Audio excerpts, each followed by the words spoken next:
मित्रों, आज सुभाष जी का जन्मदिन भी है। आज ये नामकरण हो रहा है। उसी दिन पर सुभाष स्मारक की भी घोषणा हो रही है। इससे अच्छा दिन हमें मिल नहीं सकता, क्योंकि देश की आजादी की लड़ाई में सुभाष बाबू ध्रुव तारे की तरह हमेशा चमकते रहे।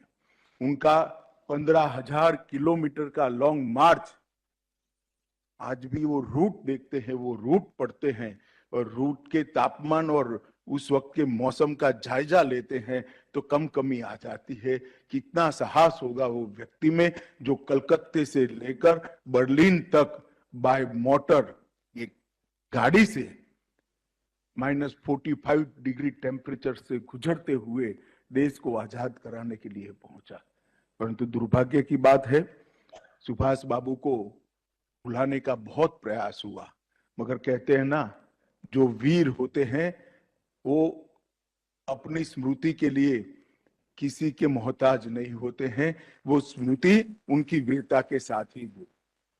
नरेंद्र भाई ने प्रधानमंत्री बनने के बाद आज कर्तव्य पथ पर सम्मान के साथ देश के गौरव के समान सुभाष बाबू की मूर्ति लगाने का काम किया। आज के दिन को पराक्रम दिन घोषित करने का काम किया और आज ही के दिन ये द्वीप, सुभाष द्वीप को एक सुभाष बाबू के स्मारक के रूप में घोषित कर कर उसको विकसित कर कर जो लोग यहाँ आएंगे वो सब सुभाष बाबू को पीढ़ियों तक नतमस्तक होकर श्रद्धांजलि दे पाए, इस प्रकार की व्यवस्था करने का काम किया है। मैं पूरे देश की ओर से प्रधानमंत्री जी को ये दोनों फैसलों के लिए मन से बहुत बहुत धन्यवाद और साधुवाद देना चाहता हूं। नेताजी सुभाष चंद्र बोस की भारत की आजादी के लिए जिन मार्गों का उन्होंने उस कालखंड में अनुसरण किया था, उसका एक उदाहरण है।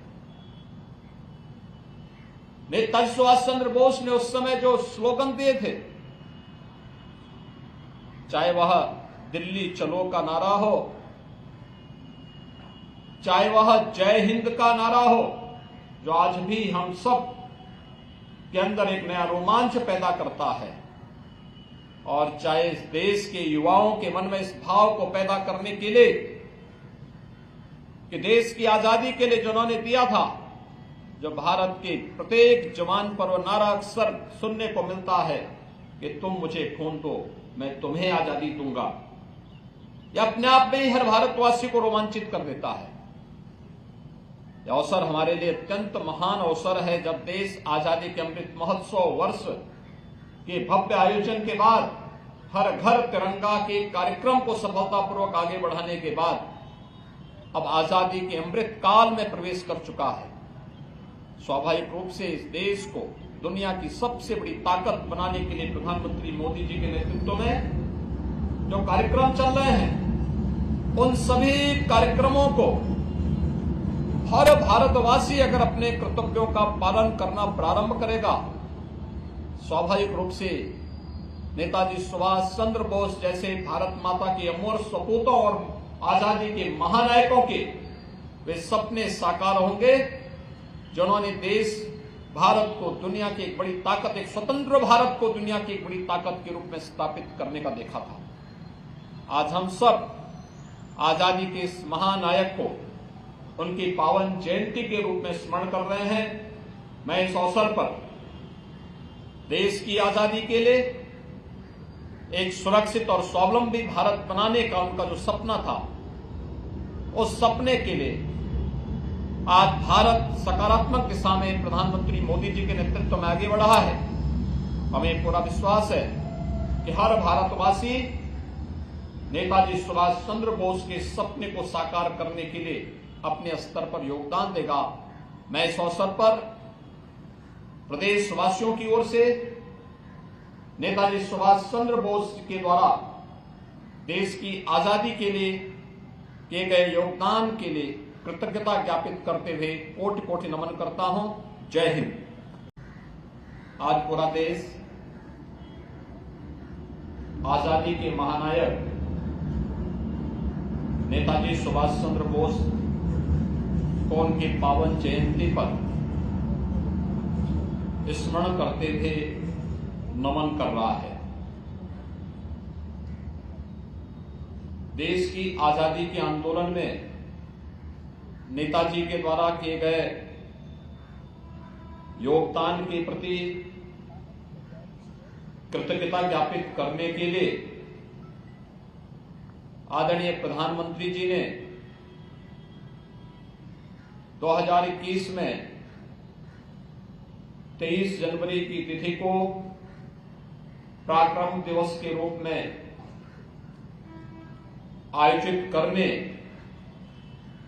और इसके माध्यम से नेताजी के योगदान के प्रति पूरे देशवासियों की कृतज्ञता ज्ञापित करने का एक अवसर पूरे देशवासियों को प्रदान किया।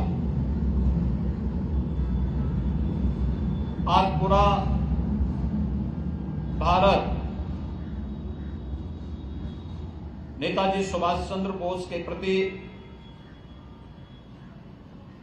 अपनी कृतज्ञता ज्ञापन पराक्रम दिवस के प्रति विभिन्न प्रकार के रचनात्मक कार्यक्रमों के माध्यम से कर रहा है। आजादी के आंदोलन के दौरान अनेक ऐसे अवसर आए थे जिन्होंने नेताजी सुभाष चंद्र बोस को, जिसके माध्यम से वह भारत की राजनीति में स्थापित हो सकते थे, लेकिन उससे इतर उन्होंने सदैव क्रांति का मार्ग चुना। देश के प्रत्येक नागरिक के मन में राष्ट्रभक्ति का भाव पैदा हो और हम सब अपनी राष्ट्रीयता के मार्ग का अनुसरण करते हुए नेशन फर्स्ट के इस भाव को सदैव अंगीकार कर सके, वह सदैव इस बात के पक्षधर थे।